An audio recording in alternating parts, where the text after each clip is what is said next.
To je uradni predlog poslancev SDS, kako naj bi izgledala prihodnja vlada. Predvidevajo krčenje na 14 oziroma 15 ministrstev. Notranje zadeve bi združili z javno upravo, pod eno streho tudi vso izobraževanje ter znova skupna okolje in prostor.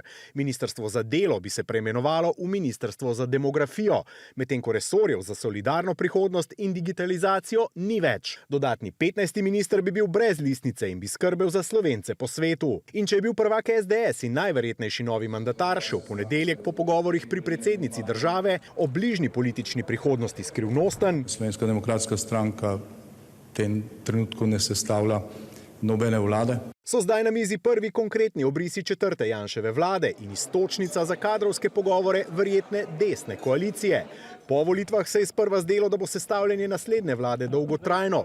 V političnem zakulisju pa je po umiku Roberta Goloba v opozicijo zaokrožila informacija, da bi Janez Janša lahko postal kandidat za mandatarja že v prvem krogu. Jaz mislim, da ja. Iskreno mislim, da ja, pa ne zaradi tega, ker bi bil nekdo tako sposoben sestaviti vlado, kakor se je drugi izkazal za nesposobnega. Tako prvak resnice, ki bi naslednjo najverjetneje manjšinsko oblast lahko pomagala podpirati kot konstruktivna opozicija. Tako pa situacijo vidijo njihovi politični nasprotniki z leve. Koalicija po naši oceni je sestavljena. Jaz ne bom rekla, da je desno-sredinska, jaz bom rekla, da je zelo desna. Tako da to so dejstva. Kako dolgo bo pa to vse skupaj trajalo, bomo pa seveda videli.